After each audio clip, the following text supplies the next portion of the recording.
Olá, boa noite. Começa agora o Jornal da Justiça desta quinta-feira, 13 de maio. Por maioria, o Supremo decide que o ICMS deve ser excluído da base de cálculo do PIS e da COFINS a partir de 15 de março de 2017, data em que o plenário decidiu sobre o caso em um recurso extraordinário. Esse é um dos destaques desta edição. Você vai ver também.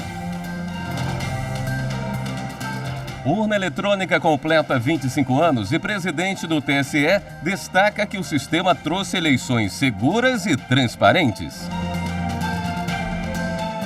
Desconto de contribuição sindical não pode ser autorizado sem manifestação individual de trabalhador. Superior Tribunal de Justiça decide que mandado não precisa detalhar tipo de documento a ser apreendido, mesmo que ele seja sigiloso.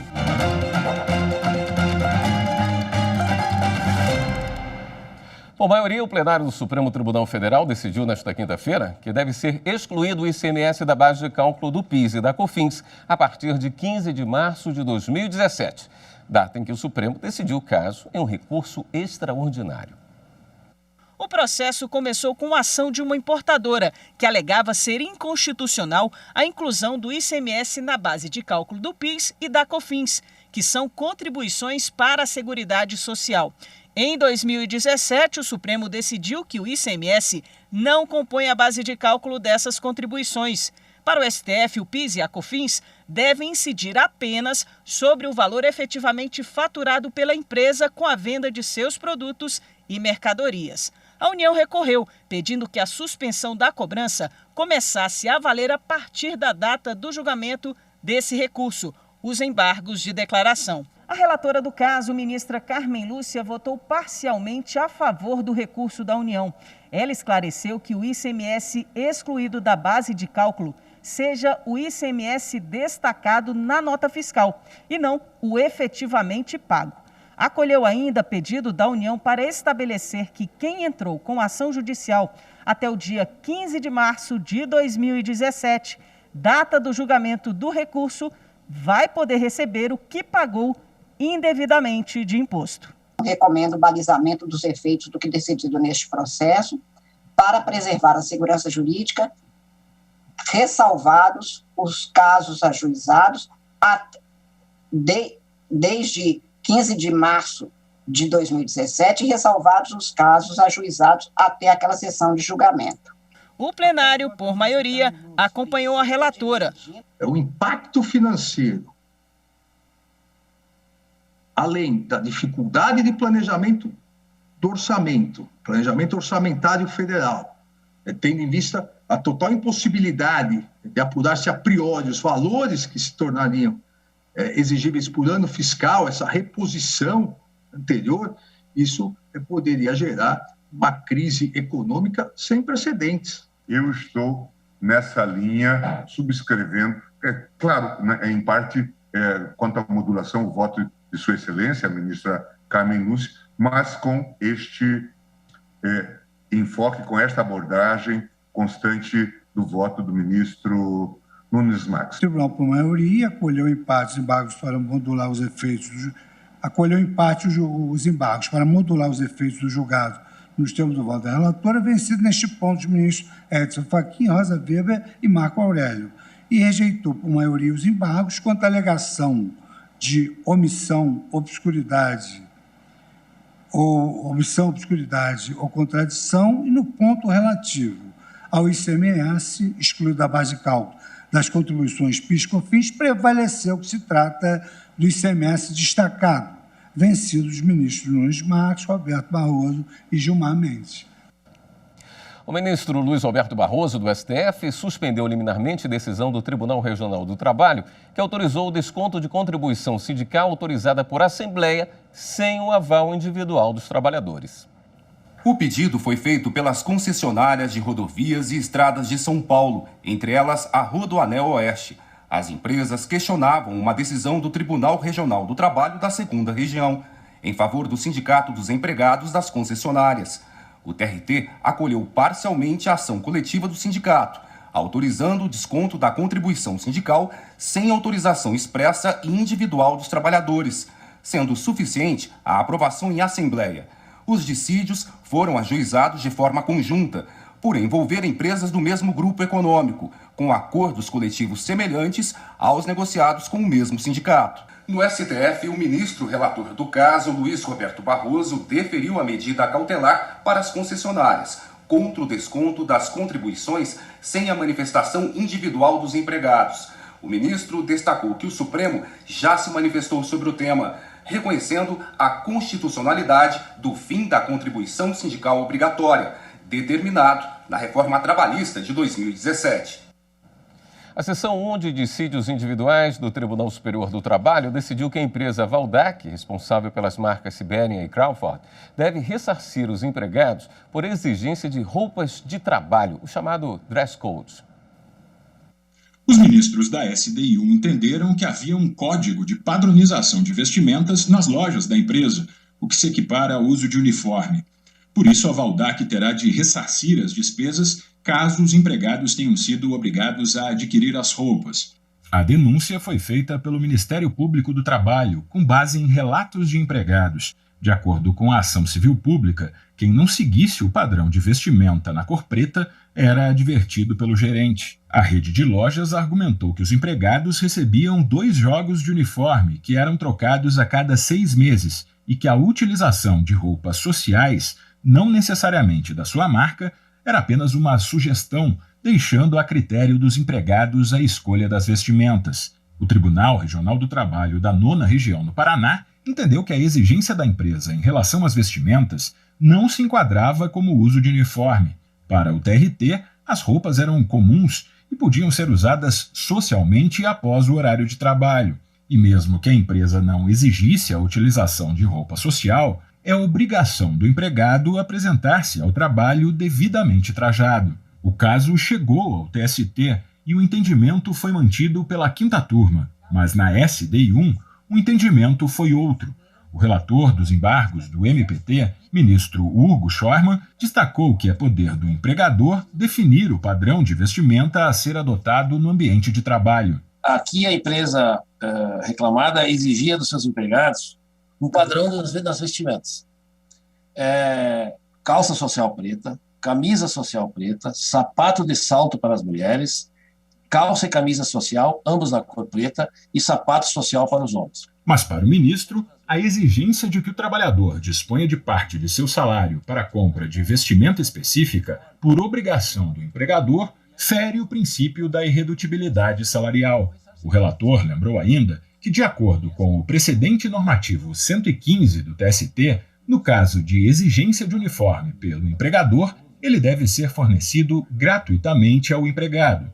Eu, com todas as vênias, montei o meu voto no sentido de entender que aqui, na realidade, estamos tratando de um uniforme, de modo que aí caberia à empresa o fornecimento dessas peças ou o ressarcimento das despesas.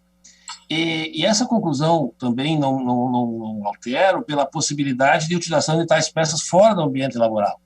Maiormente porque essas vestimentas de estilo social, elas não são utilizadas no dia a dia na maioria dos brasileiros, ainda mais de cor preta. O ministro Breno Medeiros discordou do relator por entender não se tratar de uniformização da vestimenta. Segundo ele, o modelo das roupas utilizadas seguia um padrão, mas não identificava a empresa, o que permitia que as roupas fossem utilizadas pelos empregados fora do ambiente de trabalho. Então, a padronização da vestimenta no estilo social e na cor preta, de uso muito comum, atende a simples critérios organizacionais da empresa, mas que, de forma alguma, restringe seu uso ao ambiente laboral. Tampouco identifica o trabalhador como empregado da empresa. Nesse caso, sim, o empregado bem pode se utilizar de vestimento de sua vida privada, justamente porque ela não o identifica como empregado da empresa. O voto divergente, no entanto, acabou vencido. Por maioria, a SDI1 determinou o retorno do processo à Vara do Trabalho para que prossiga no exame da ação civil pública proposta pelo MPT. E veja a seguir, urna eletrônica completa 25 anos nesta quinta-feira. Voltamos já.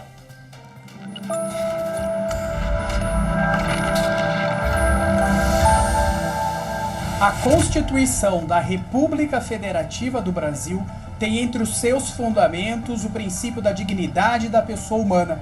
Diante disso, a pessoa humana é a protagonista do mundo jurídico, garantindo-lhe em seu favor a plena liberdade e proteção quanto ao seu projeto de vida e suas escolhas existenciais.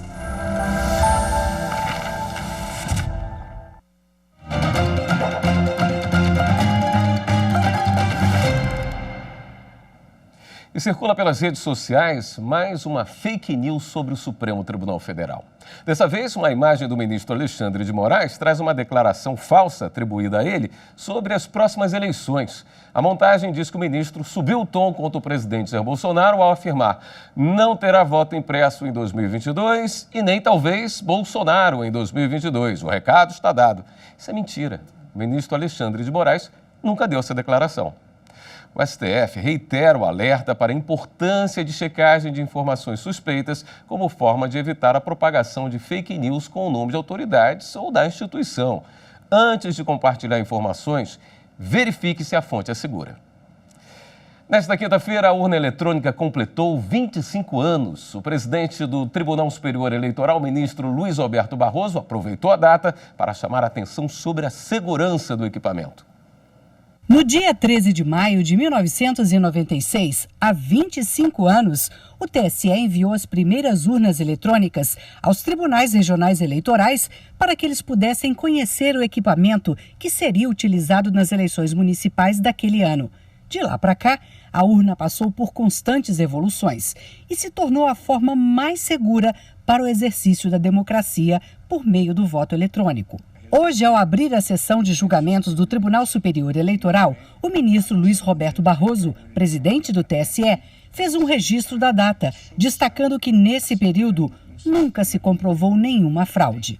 Nós da Justiça Eleitoral, as urnas eletrônicas, porque nesses 25 anos nunca se documentou uma fraude sequer e, pelo contrário, as urnas eletrônicas ajudaram a superar os ciclos da vida brasileira que vem pelo menos desde a República Velha, em que as fraudes se acumulavam desde as eleições a bico de pena, em que se fraudava o resultado no lançamento nos mapas, até as urnas que apareciam engravidadas por cédulas que não haviam sido ali depositadas pelos próprios eleitores.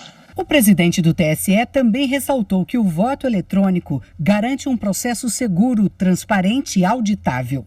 O Brasil tem muitos problemas que o processo democrático e a democracia ajudam a enfrentar e a resolver. Um desses problemas não é a nossa urna eletrônica. A urna eletrônica, até aqui, tem sido parte da solução, assegurando um sistema íntegro e que tem permitido a alternância de poder sem que jamais se tenha questionado de maneira documentada e efetiva a manifestação da vontade popular. Barroso homenageou o ministro Carlos Mário Veloso, então presidente do TSE, por ter coordenado a iniciativa pioneira que ajudou a mudar o cenário político eleitoral do Brasil e a maneira de votar.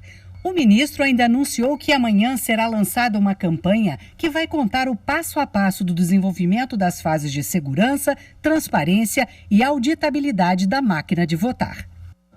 Então anote aí, o lançamento da campanha será nesta sexta-feira, às 3h30 da tarde, no canal da Justiça Eleitoral no YouTube e na TV e Rádio Justiça.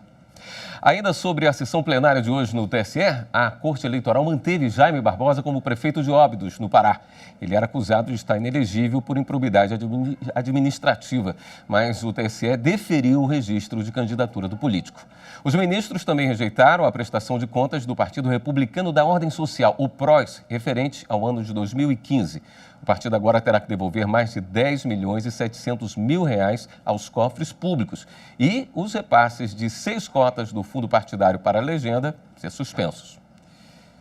E no Superior Tribunal de Justiça, a 6ª turma do STJ decidiu que mandado de busca e apreensão não precisa detalhar o tipo de documento a ser apreendido, mesmo que ele seja sigiloso. Por maioria, os ministros da 6ª turma do STJ, ao negar provimento ao recurso em habeas corpus, decidiram que não houve nulidade na apreensão de prontuários médicos durante uma investigação criminal no município de Londrina, no Paraná. Além disso, o colegiado considerou válido o ingresso dos investigadores em endereço que não constava do mandado judicial, porque foi autorizado por escrito pelo proprietário. O caso julgado envolveu a Operação Hipócrates, instaurada pelo Ministério Público para apurar delitos contra o Sistema Único de Saúde, supostamente praticados por administradores e funcionários de clínicas psiquiátricas. Segundo os autos, o Grupo de Atuação Especial de Combate ao Crime Organizado formulou o pedido de busca e apreensão de materiais e documentos para averiguar a denúncia de cárcere privado de pacientes, maus tratos e falsidade ideológica. Para o Tribunal de Justiça do Paraná, a busca e a apreensão contemplava todos os documentos que pudessem ter relação com as condutas investigadas, o que incluía os prontuários médicos.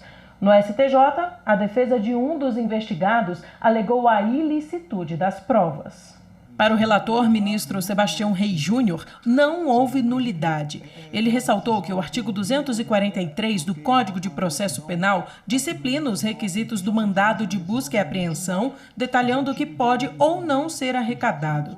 Acrescentou ainda que o artigo 240 apresenta um rol exemplificativo, não havendo qualquer ressalva de que os objetos a serem recolhidos não possam dizer respeito à intimidade ou à vida privada das pessoas. O ministro acrescentou que, caso houvesse a violação do direito à intimidade, esta haveria de ser mencionada pelos pacientes e não pelo investigado. O Superior Tribunal Militar lançou exposição virtual Um Século das Circunscrições Judiciárias Militares e convida você a conhecer um pouco mais da história dessa justiça especializada. É assim, por meio de uma linha do tempo, que é possível conhecer um pouco mais sobre a história da Justiça Militar da União. Um trabalho de curadoria realizada pela comissão organizadora do centenário da primeira instância da JMU selecionou as leis que contam a trajetória das auditorias, com fotografias e vídeos. É por meio da história que uma sociedade se define, e relembrar a história é tão importante como a tomada de decisões no presente. A exposição virtual faz parte da comemoração dos 100 anos das circunscrições judiciárias militares, onde você pode se aprofundar na história dessa justiça especializada. Na exposição, você tem acesso à legislação histórica da Justiça Militar da União a partir de 1920, quando foram criadas as circunscrições judiciárias militares, as CJMs. Elas foram responsáveis pela modernização da estrutura judicial militar brasileira. Na exposição, também é possível conhecer como funcionam os julgamentos na primeira instância, ter acesso a processos históricos e deixar o seu comentário no livro de visitantes. A exposição virtual encontra-se disponível no portal do Superior Tribunal Militar, no seguinte endereço: stm.jus.br. E no próximo bloco, a AGU pede ao Supremo que ex-ministro da Saúde, Eduardo Pazuello, possa ficar em silêncio em depoimento à CPI. Voltamos já.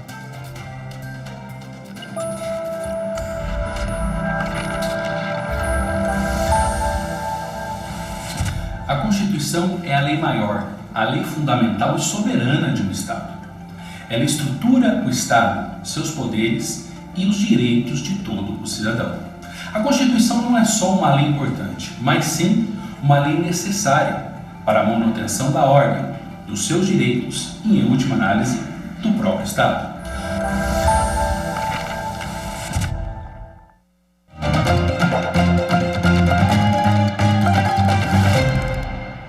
A Advocacia Geral da União apresentou ao Supremo um habeas corpus preventivo com pedido de liminar para que o ex-ministro da Saúde, Eduardo Pazuello, possa ficar em silêncio em depoimento à CPI da pandemia no Senado. Para a AGU, esse direito precisa ser garantido para que Pazuello não produza provas contra si mesmo, já que é investigado em inquérito do Ministério Público Federal. Assim, o ministro poderia decidir quais perguntas responderia. A AGU pede também que o ex-ministro tenha o direito de se fazer acompanhar de advogado e de não ser ameaçado ou ser constrangido, ou ainda, durante o depoimento, sofrer qualquer ameaça de tipificação de crime de falso testemunha e de prisão em flagrantes. O acesso ao site do Supremo Tribunal Federal foi totalmente restabelecido após o reforço da segurança em todas as páginas do portal. Há 6 dias, a equipe de TI do STF identificou acessos fora do padrão e, para garantir a segurança das informações, o site da Suprema Corte foi retirado do ar. O sistema foi restabelecido gradualmente até que todos os links do portal voltassem a funcionar para o público externo. E o episódio está sendo investigado por autoridades competentes. Serviços como acompanhamento processual, pesquisa de jurisprudência e pauta de julgamento foram normalizados primeiro. O sistema de peticionamento eletrônico não parou, mas o tribunal decidiu suspender os prazos processuais. Depois de uma ação conjunta entre o Ministério Público e a Defensoria Pública, a Justiça determinou que o governo federal encaminhe imediatamente mais de 25 mil doses da vacina contra o coronavírus ao Ceará. A medida é para garantir a aplicação da segunda dose no estado. De acordo com a decisão da Justiça, a partir de hoje, o governo federal pode ser multado em R$ 200 mil por dia de atraso no envio das vacinas da Coronavac ao Ceará. A determinação do encaminhamento imediato de 25.019 doses do imunizante ao estado aconteceu depois que os Ministérios Públicos Federal, Estadual e do Trabalho, junto com as Defensorias Públicas Estadual e Federal, entraram com o pedido para que fosse cumprida uma primeira sentença da Justiça, que obriga a União a enviar os medicamentos para garantir a aplicação da segunda dose da vacina para a população do Ceará. A decisão tem efeito imediato e, se não for obedecida, além do governo federal, o secretário executivo do Ministério da Saúde, Rodrigo Moreira, pode ser multado em R$ 50 mil por dia de atraso. Hoje, 13 de maio, é o Dia Nacional da Denúncia contra o Racismo. A data foi escolhida por causa da assinatura da Lei Áurea, que aboliu a escravidão no Brasil em 1888. Para ajudar na conscientização de toda a sociedade, o Ministério Público do Distrito Federal lançou a campanha Crimes Raciais. Enfrente e denuncie. Sai daqui, seu preto, seu negro. O depoimento é de uma mãe sobre o filho de 12 anos que foi agredido verbalmente por uma vizinha ao brincar com outras crianças. Segundo a mãe do garoto, a situação se repetiu várias vezes. Ela denunciou e hoje a vizinha responde pelo crime de injúria qualificada. Até agora, este é o único caso de denúncia no Distrito Federal envolvendo crianças, mas situações de discriminação racial fazem parte da rotina de muitos brasileiros. De janeiro até agora, o Ministério Público do Distrito Federal recebeu 127 denúncias relacionadas aos crimes de injúria qualificada e racismo. E é na capital federal, em Brasília, onde mais ocorrem as agressões, segundo o levantamento do Núcleo de Enfrentamento à Discriminação do MP. O estudo indica ainda que 56,1% das vítimas são mulheres e 41% são homens, e que de todas as denúncias recebidas neste ano, 49 se tornaram procedimentos investigativos e depois em ação judicial. Diante dos resultados, neste Dia Nacional de Denúncia contra o Racismo, o Ministério Público do Distrito Federal lançou uma campanha de conscientização. Crime racial, enfrente, denuncie. Para incentivar, o Ministério Público do DF está publicando nas redes sociais depoimentos das vítimas sobre agressões sofridas, mostrando que denunciar ajuda a resolver os casos. E o Tribunal de Justiça de São Paulo está com uma exposição virtual sobre a vida do abolicionista Luiz Gama. Depois de ser alforriado aos 17 anos, Luiz Gama começou a estudar direito como autodidata e a defender escravos. Registros históricos mostram que no Judiciário Paulista ele apresentou 14 pedidos de habeas corpus, 8 ações de liberdade, além de outras para garantia e manutenção de direitos. A exposição traz o conteúdo de 3 desses processos digitalizados. Oportunidade para conhecer melhor a época, os trâmites processuais e as campanhas abolicionistas que encontraram no judiciário terreno importante para a liberdade dos escravos.